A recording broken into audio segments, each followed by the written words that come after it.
행복에 이르는 길, 거기에 부정적인 명제로 말한다면 불평에서 감사로 전환해야만 행복할 수 있다는 것입니다. 서양 속담에 행복은 감사의 문으로 들어오고 불평의 문으로 나간다는 말이 있습니다. 감사할 때 행복이 들어오고 불평할 때 행복이 나간다 그 말이죠. 어린 시절에 어른들이 그러면 복 나간다, 다리 떨지 마라 그런 말도 들었고요. 밥 먹을 때 그런 짓 하지 마라, 복 나간다 그래서요. 복이 나간다는 것은 불평할 땐 행복이 나간다는 것이고 감사할 때 행복이 들어온다는 것입니다.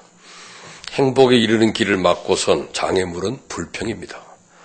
불평하면 행복하지 않습니다. 감사할 때 행복합니다. 여러분 주변에 항상 불평하는 사람들이 있을 때 어떤 기분이 듭니까? 좀 짜증이 나지 않습니까?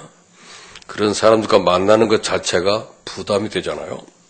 이와 같이 항상 감사하는 사람들은 어떻습니까? 기분이 좋게 되고 만날 때마다 행복하고 불평할 때 행복은 달아납니다. 감사할 때 행복은 찾아옵니다. 세상에서 가장 얄미운 사람들 중에 하나가 은혜를 입고도 감사할 줄 모르는 사람입니다. 해줄수록 양양이라는 말이 있어요. 잘해줄수록 더 감사해야 되는데 그렇지 않습니다. 더 바라고 더 탓합니다. 국제적인 기독교 공동체 라브리 공동체의 창시자 유명한 프란시스 쉐이퍼 박사가 인류의 첫 번째 불행은 감사의 결핍 때문이었다고 했습니다. 에덴 동산에서 아담과 하와는 모든 것을 누리고 있었지만 감사가 없었습니다. 그 많은 것을 누리고 있었지만 한 가지 갖지 못한 금단의 열매, 선악과에 대한 욕심을 부리다가 타락했습니다. 그렇습니다. 감사할 조건이 엄청나게 많음에도 불구하고 원망과 불평만 하는 것이 죄입니다. 본인들은 자기가 원망하는지를 잘 몰라요. 지금 당신이 말하고 있는 것이 불평입니다. 지적해줘도 잘 모릅니다. 나는 할 말 하는 사람이지 내가 사실을 말했지 뭐 잘못했나요? 잘못을 말하는데 그 말의 평가가 감사냐 불평이냐 이것을 판가름할 수 있는 기초를 잊어버리면 자기가 불평하는지를 몰라요. 생활이 됩니다. 이미 젖어들게 됩니다. 누가복음 17장에 보면 예수님께서 나병 환자 10사람 고쳐준 얘기 나옵니다. 가서 제사장들에게 너희 몸을 보여라. 그 말을 듣고 고침을 요구했던 그들이 그 말씀 듣고 제사장에게 올라가는 도중에 그 병이 다 나았습니다. 근데 병이 나은 후가 문제예요. 9명은 다 어디론가 뿔뿔이 흩어졌습니다. 자기들의 병을 낫게 해주신 주님께 돌아와 감사하지 않았습니다. 오직 딱 한 사람, 예수님과 인종적으로 원수관계에 있었던 사마리아인 하나만 돌아와 감사를 표현했습니다. 여간에서 서운함을 잘 나타내지 않으셨던 예수님이 몹시 서운했습니다. 10사람이 깨끗해지지 않았느냐? 그런데 9사람은 어디 있느냐? 꼭 오늘 우리에게 주시는 말씀처럼 느껴집니다. 주님으로부터 과분한 은혜를 입고서도 감사를 잊고 사는 우리들. 데일 카네기라고 하는 경영 컨설턴트죠. 유명한 분에게 어떤 그 사업가가 찾아와서 완전히 우울증에 걸리는 사업가입니다. 그 사람이 찾아와서 상담을 했습니다. 자기가 회사 경영상 굉장히 어렵고 지금 부도 위기가 있지만 그래도 이번에 사원들에게 상여금을 지급했답니다. 빚을 내서라도 이 사람들을 줘야 된다. 근데 상여금을 받고도 한 사람도 자기한테 와서 감사하다는 말을 안 하더라는 거예요. 그것 때문에 이분이 병들었어요. 아무도 다 만나면 사장님하고 올 때마다 감사합니다 소리 할 줄 알았는데 그 소리를 안 하는 거예요. 그때 우울해가지고 찾아오니 그 데일 카네기가 그런 말을 했대요. 평소에 당신이 너무 인색했던 사장님이었거나 그리고 예수님이 10사람을 고쳐주고도 한 사람이 찾아와서 겨우 인사했는데 당신이 예수님보다 큰 일을 하진 않았지 않냐. 그 말 한마디 때문에 이 사장은 자기에 대한 오해를 풀었답니다. 남에게 감사를 받는다는 것도 아무나 하는 게 아니구나. 감사한다는 게 쉬운 일이 아니구나 하는 것을 본인이 깨달았다는 사실이죠. 오늘 이스라엘 백성들이 하나님께 감사를 잃어버립니다. 그리고 그 앞으로 정복할 땅이 여기 있으니 가서 차지해라. 그랬더니 가서 미리 정탐 좀 하고 오겠다고 하더니 갔다 온 다음에 보고가 각각 달랐어요. 그의 다수의 불평 때문에 온 민족이 소동하고 그것 때문에 울고 불고 우리 어린 백성들은 전부 사로잡혀가고 우리는 죽겠구나 하고 말했더니 하나님께서 너희 사로잡혀간다는 너희 자녀들은 모두 그 땅에 들어가게 하고 너희들은 다 그 땅에서 죽으리라 그러더라고요. 그래서 한 세대가 전부 죽고 나중에 살아난 사람은 같이 갔던 사람들 중에 두 사람, 누구죠? 눈의 아들 여호수아와 여분네의 아들 갈렙만 살아남았다. 제가 작년에 그 비에남에 갔다가 거기 가보니까 1972년생 이후만 살아남아 있고 그 전 세대가 거의 죽었다는 얘기를 듣고 굉장히 충격을 받았습니다. 그리고 기껏 살아남은 사람들이 호지명 씨의 제자들인 1948년생 사람 서너 사람이 지금 과도정치의 지도자로서 거기에 수반이 되고 하나 국회의장이 되고 대법원장이 돼서 운영을 하는 사람들 외에는 태반이 죽었더라고요. 한 세대가 다 죽는다는 것이 성경에만 있는 줄 알았는데 이것이 끔찍한 일이 재현되고 있다는 걸 봐서요. 그 새로 태어난 세대들은 지금 한국에 대한 감정이 좋습니다. 한국인들에게 우호적이고 우리나라만 비자 면제 국가가 돼서 일본하고 함께 그 한국 사람은 들어갈 때 아무런 그 소직각성도 없이 들어갈 수 있는 나라가 돼서요. 가보니 그들은 한국어를 배우려고 하고 한국에 굉장히 관심이 있습니다. 그 국민들의 전체적인 연령이 낮아요. 젊은 사람들이라고요. 젊은 나라. 그렇기 때문에 우리가 문득 이 사람들이 곧 우리 한국을 따라잡을 수 있는 나라가 되겠다는 사실입니다. 이번에 수입협회에서 모이는 그 CEO 세미나에 갔다가 비에남 대사가 와서 강의를 했어요. 비에남 대사 강의 중에 한국과 FTA를 맺을 때 자기들은 자기네 나라는 모든 준비가 되어 있대요. 자기네 나라는 국회의 동의를 요구하지 않는다고 합니다. 우리 대한민국은 국회의 동의가 요구되기 때문에 경제를 정치가 발목을 잡는 나라입니다. 이렇다면 나중에는 분명히 그들이 우리보다 앞서갈 수 있다는 나라인 거예요. 중국은 경제를 정치가 발목을 잡지 않습니다. 그들의 문제가 이게 국익에 해당되는 일이라면 그냥 통과시킵니다. 근데 우리는 지금 그 사사건건 발목을 늘어지는 것 때문에 국무총리 하나가 임명이 안 됩니다. 계속 또 떨어져서 모든 보수진영 사람들이 한 사람도 살아남을 사람이 없어요. 이것은 굉장히 공전되다가 아까 지금 세계 10대 제국으로 커가는 한국이 지금 다시 전망에 불투명한 나라로 무너지고 있습니다. 그 모든 원인이 어디 있을까요? 오늘 성경이 보여주는 이 사건은 바로 불평하는 백성들에 대해서는 하나님이 가차없이 처단해버린다는 사실을 성경이 보여주는 중요한 메시지이기 때문에 우리는 어떤 조건에서도 감사할 줄 아는 백성이냐, 그 사람들 불평하는 사람이냐를 다시 한번 심각하게 생각해 봐야 될 중요한 메시지입니다. 오늘 감사하는 사람, 이스라엘 백성들이 광야 40년 생활한 까닭이 뭐라고 그랬습니까? 오늘 말씀에 12 정탐꾼들을 가나안 땅에 보내서 살펴보라고 하니까 10명이 와서 부정적인 보고를 했습니다. 거기 가나안 땅은 험하기 짝이 없는 요새로서 난공불락입니다. 게다가 거기 사는 사람들은 키가 얼마나 큰지 이스라엘 백성들은 그들에 비하면 메뚜기처럼 왜소하다고 했습니다. 한마디로 말해서 거기 들어갔다가는 이스라엘 백성들이 전멸당할 것이라는 보고입니다. 그런데 오직 두 사람, 여호수아와 갈렙만이 긍정적인 보고를 했습니다. 하나님께서 우리에게 주신 땅이기 때문에 얼마든지 정복할 수 있다. 저들이 아무리 큰들 저들은 우리 밥이다. 이렇게 말을 했습니다. 이제 문제는 10대 2로 할 수 없다는 쪽이 압도적으로 많았습니다. 부정적인 보고를 들은 이스라엘 백성들이 원망과 불평을 본물처럼 일제히 쏟아놓기 시작을 했습니다. 민수기 오늘 14장 1절부터 4절을 한번 보세요. 얼마나 그들의 그 내용이 강한지. 온 회중이 소리를 높여 부르짖으며 백성이 밤새도록 통곡하였더라.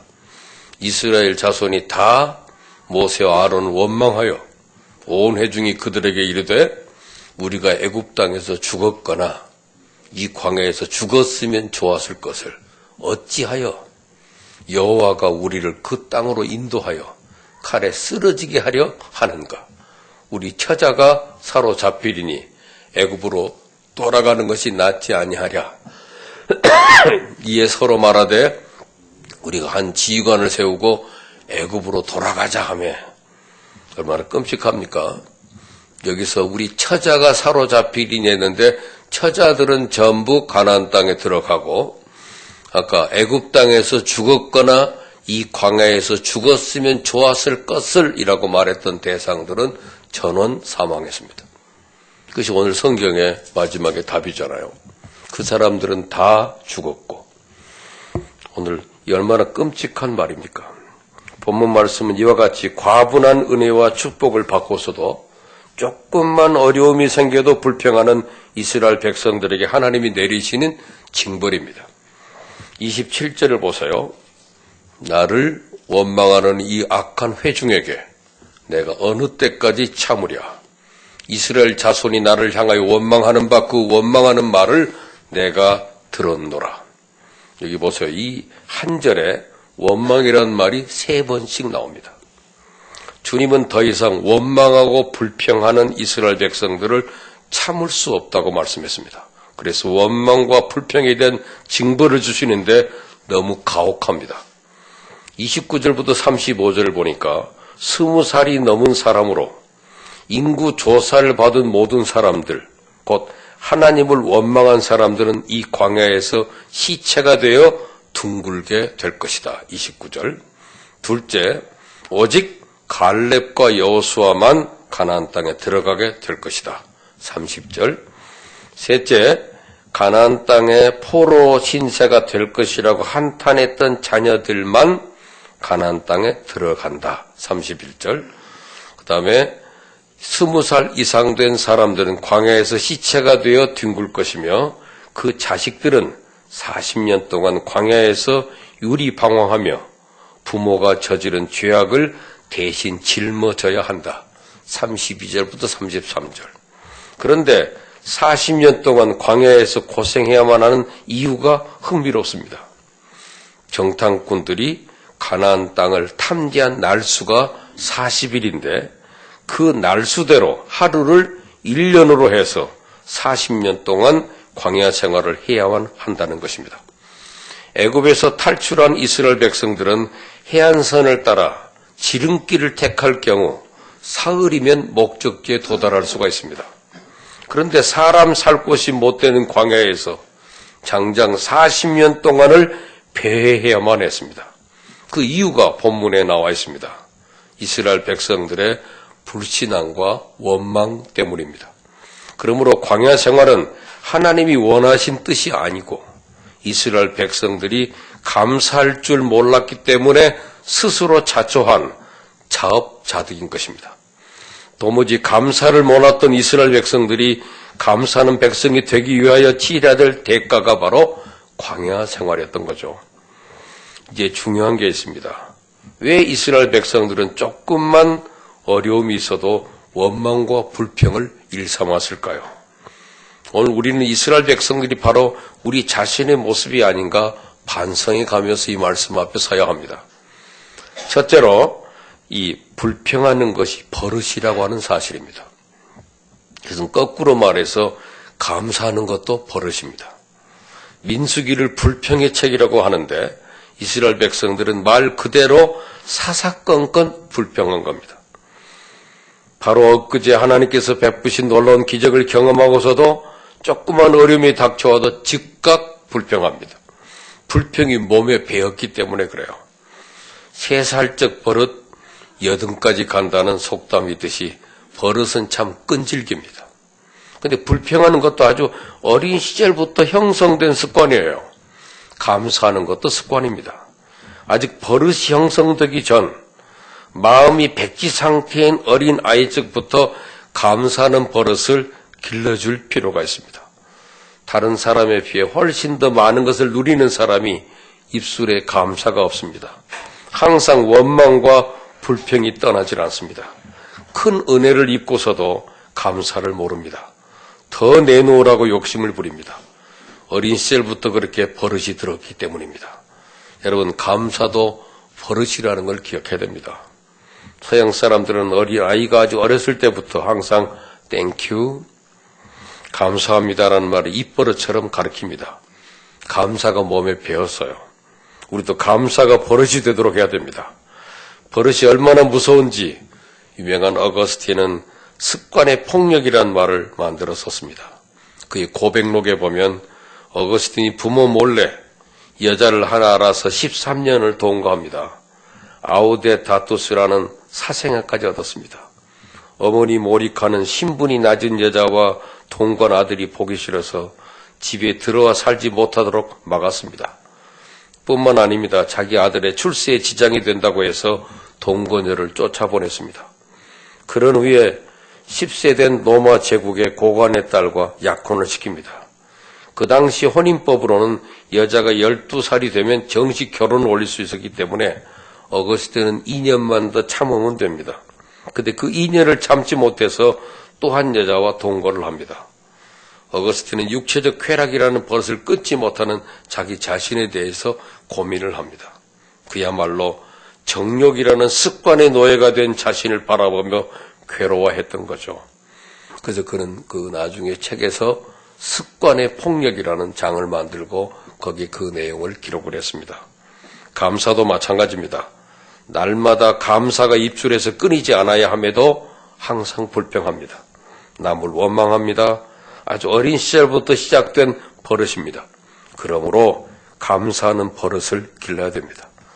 버릇이 고치기 어렵다고는 하지만 주님에게는 모든 것이 가능합니다.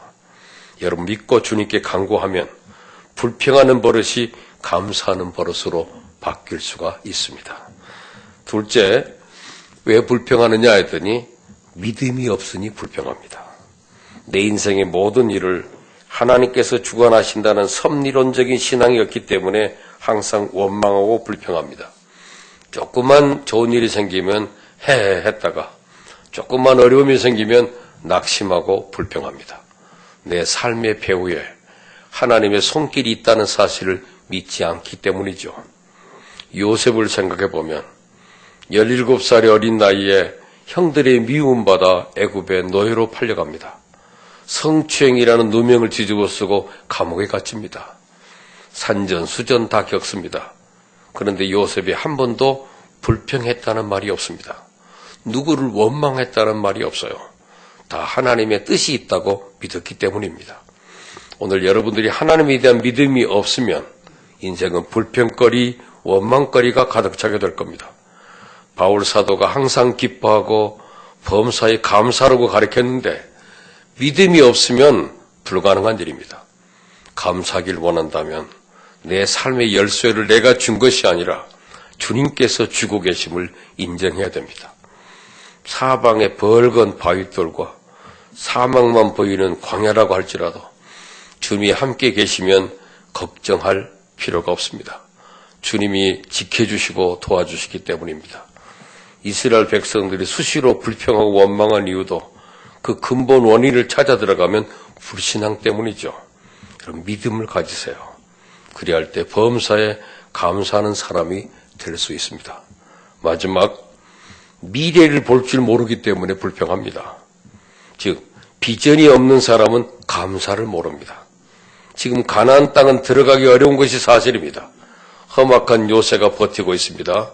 사람들도 역시 사납습니다. 가나안 거민들에 비해 이스라엘 백성들이 메뚜기 같다는 말은 아마 사실일 겁니다. 현재는 어렵습니다. 답답합니다. 그러나 미래가 중요합니다. 여호수아와 갈렙은 그 미래를 소중하게 여겼습니다. 오늘 민수기 14장 앞에 7절, 8절을 한번 보세요. 이스라엘 자손의 온 회중에게 말하여 이르되 우리가 두루 다니며 정탐한 땅은 심히 아름다운 땅이라. 여호와께서 우리를 기뻐하시면 우리를 그 땅으로 인도하여 들이시고 그 땅을 우리에게 주시리라. 이는 과연 젖과 꿀이 흐르는 땅이니라. 얼마나 중요한 말입니까? 미래에 대한 확신으로 가득 차 있습니다. 그렇습니다. 하나님께서 가장 좋은 길로 인도하시리라는 미래에 대한 꿈과 확신만 있다면 오늘 어떠한 고난과 시련이 닥쳐와도 하나님께 감사할 수가 있습니다. 왜냐하면 하나님은 고난의 죄를 통하여 영광의 화관을 이루시기 때문입니다. 슬픔이 변하여 기쁨이 되게 하십니다. 우리가 찬송가 새로 나온 찬송가는 429장이죠. 받은 복을 세어보라는 찬송이 있습니다. 그 찬송의 가사도 있듯이 우리가 받은 복을 카운팅해보는 겁니다. 아마 감사할 조건이 수두룩할 겁니다. 우리가 감사하다는 말은 영어로는 땡큐지만 땡크 그렇지만 생각한다는 말은 think입니다. 어근이 같습니다. 감사하는 사람은 생각하는 사람이고 생각하는 사람이 감사하는 사람입니다. 오늘 이 아침에 차분히 여러분이 받은 복을 생각해 보세요. 여기 이렇게 살아있다는 사실 생각해 보니 그 자체가 감사한 일이 아닙니까? 저도 50여 년 전에 서울에 올라와서 살게 됐는데 얼마 전에 우리 만난 모임에서 어떤 사장님이 저한테 물어보더라고요. 목사님 열쇠가 전라도 말로 뭔지 아세요? 그래서 저도 머뭇거렸어요. 그랬더니 쇳대요 쇳대 그러더라고요. 갑자기 그 쇳대란 말을 들으니까 얼마나 웃음이 났는지 몰라요. 저도 지금 어디 가면 쇳대죠 그럴 것 아닙니까? 인생길 살다 보니까 지나온 돌이켜보면 하나님 베푸신 은혜들을 기억하게 되고 그 자체가 항상 감사하다. 이 감사가 항상 선행되면 우리 인생의 길은 열립니다. 여러분 행복한 2015년을 살기를 원한다면 감사합시다. 오늘도 계속 감사하고 아침에 눈을 뜰 때도 감사하고 그래서 항상 기뻐하라. 쉬지 말고 기도하라. 범사에 감사하라. 그것을 실천하는 천국의 탤런트가 크리스찬입니다. 오늘도 우리는 그런 연기력이 있어야 돼요. 오늘도 늘 감사하고 기뻐하고 그래서 늘 기도하는 저 여러분이 되기를 원합니다. 기도하십시다.